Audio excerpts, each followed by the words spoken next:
Hello friends, exam classes में आपका स्वागत है। तो आज के करंट अफेयर में हमारा पहला क्वेश्चन है, हाल ही में किसने वार्षिक स्तर पुरस्कार 2020 के लिए 20वें संस्करण में मानवतावादी पुरस्कार प्राप्त किया है? तो इसका सही आंसर है पॉपस्टर बोयंस। पॉपस्टर बोयंस ने 24 टाइम ग्रैमी अवार्ड जीता है। ग्रैमी अवार्ड मतलब कि ये एक म्यूजिक अवार्ड होता है। तो ये पॉपस्टर बोयंस ने 24 बार जीता है। तो अब ये इसका 20वां संस्करण चल रहा है, जो कि हाल ही में इनको दिया गया है। ये अवार्ड इन्हें दिया गया है हाल ही में। अभी इन्होंने कोरोना वायरस के लिए भी काफ़ी हेल्प करी है, और ये पहली बार हुआ है कि इस अवार्ड को वर्चुअली किसी को दिया गया। मतलब कि यहाँ पे कोई इवेंट नहीं हुआ, यहाँ पे ऑनलाइन के थ्रू, वेब कॉन्फ्रेंस के थ्रू ही इनको ये अवार्ड दिया गया है। और इस अवार्ड में दो अवार्ड और ऐसे भी दिए गए हैं। पहला अवार्ड दिया है बास्केटबॉल लेजेंड कोब ब्रायंट को। कोब ब्रायंट जो कि एक बास्केटबॉल प्लेयर है। इनके भी हाल ही में डेथ हो गई थी हेलीकॉप्टर क्रैश में, और उनके साथ उनकी एक 7 साल की बच्ची भी थी। और दूसरा अवार्ड दिया है लिटिल रिचार्ड को, जो कि कैंसर के कारण 9 मई को उनकी डेथ हो गई थी।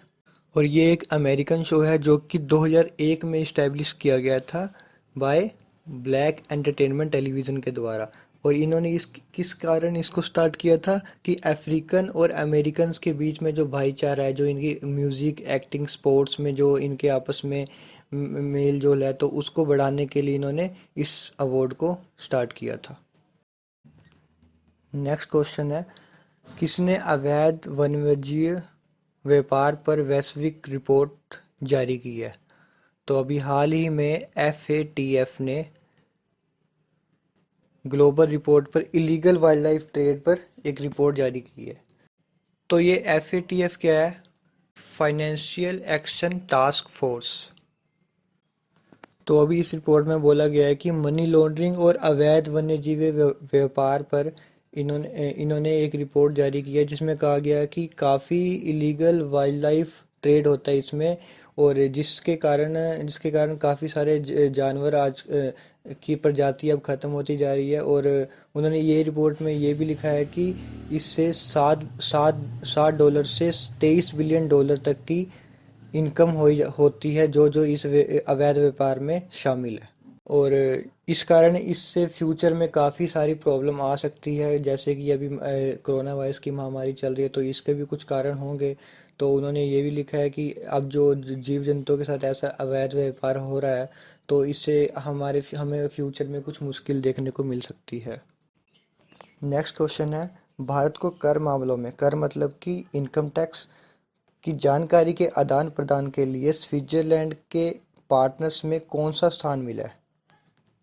तो सही आंसर है ऑप्शन 3।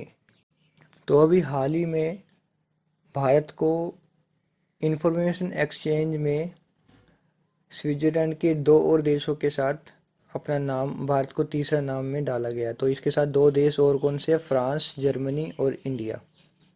तो ये 3 देश है जो कि स्विट्जरलैंड की टॉप लिस्ट में शामिल हुए हैं, जो कि अपने कंट्री की सारी इंफॉर्मेशन एक्सचेंज करते हैं। मींस कि अगर वहाँ पे उनके ओनर्स, उनके जो रेजिडेंट्स की इंफॉर्मेशन है, या उनके जो इनकम टैक्स में जो भी आदान प्रदान हो रहा है, जो भी उनकी जो भी उनके जितना भी काम हो रहा है, तो उनकी सारी इन्फॉर्मेशन वहाँ पे देते हैं। तो इस कारण इनको स्विट्जरलैंड के टॉप लिस्ट में शामिल किया गया है।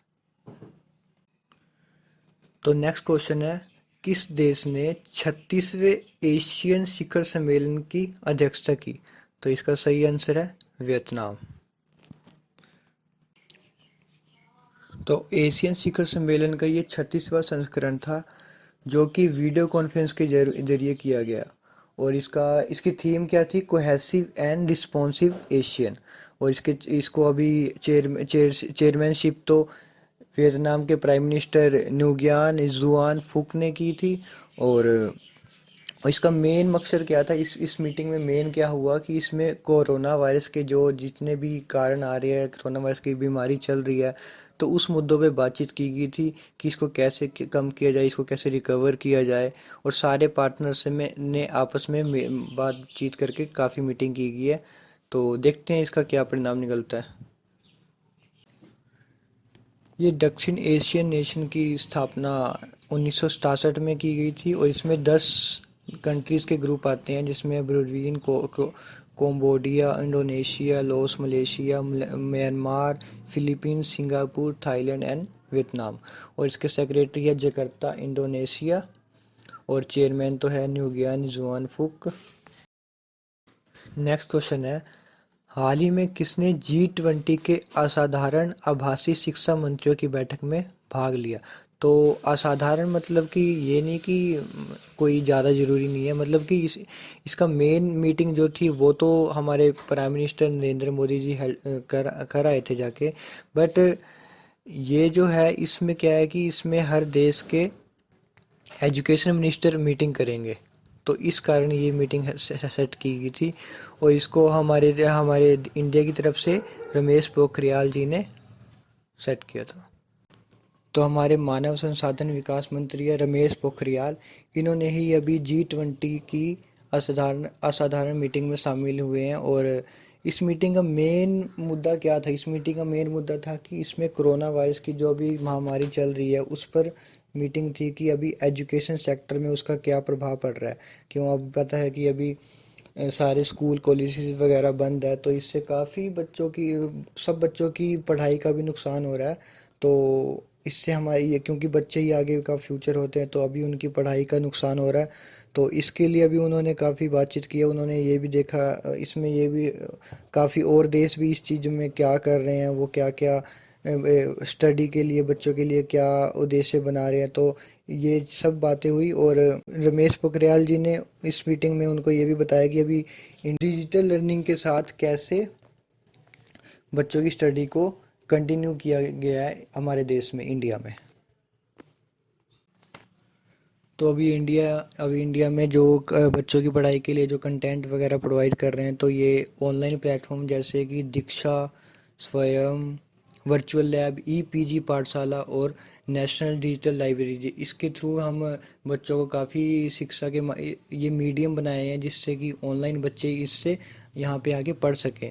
और जैसे कई गांव वगैरह में, कई छोटे शहरों में, जैसे कि कई बच्चों के पास इंटरनेट की सुविधा नहीं होती, तो उनके लिए क्या किया गया कि टीवी चैनल्स के थ्रू उनको पढ़ाया गया। काफ़ी जो डिश टीवी हो गया या रेडियो के माध्यम से हो गया, तो वहाँ पर कुछ ऐसे विशेष चैनल बनवाए गए हैं जिसके थ्रू बच्चे पढ़ सकें। नेक्स्ट क्वेश्चन है, हाल ही में केंद्र सरकार ने किस राज्य और केंद्र शासित प्रदेश को 1691 करोड़ रुपए देने की घोषणा की है? तो सही आंसर है जम्मू कश्मीर एंड उत्तराखंड।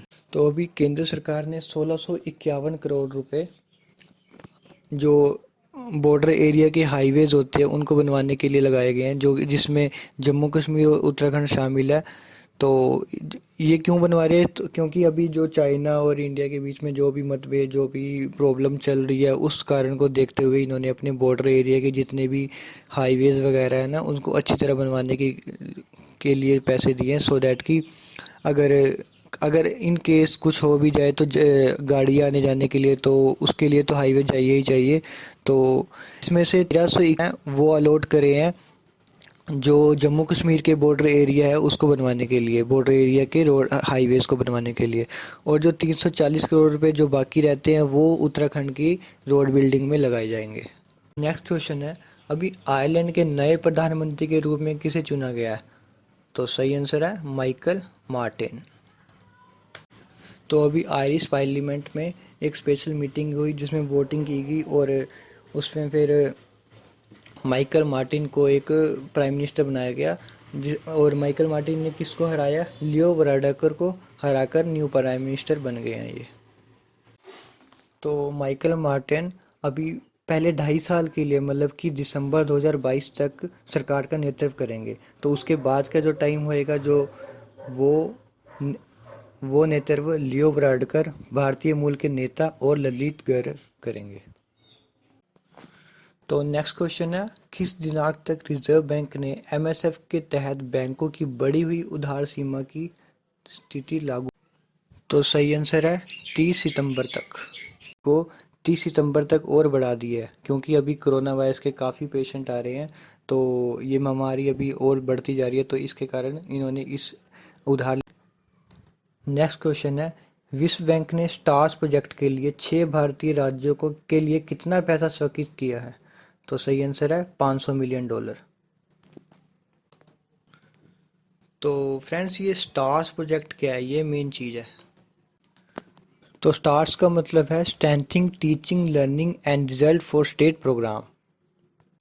तो अभी वर्ल्ड बैंक ने $500 मिलियन मतलब कि 3700 करोड़ रुपए स्कूली एजुकेशन को अच्छे तरीके से करवाने के लिए दिया गया, और इसमें ये 6 राज्यों के लिए दिया गया है, जिसमें शामिल है हिमाचल प्रदेश, केरला, मध्य प्रदेश, महाराष्ट्र, उड़ीसा एंड राजस्थान।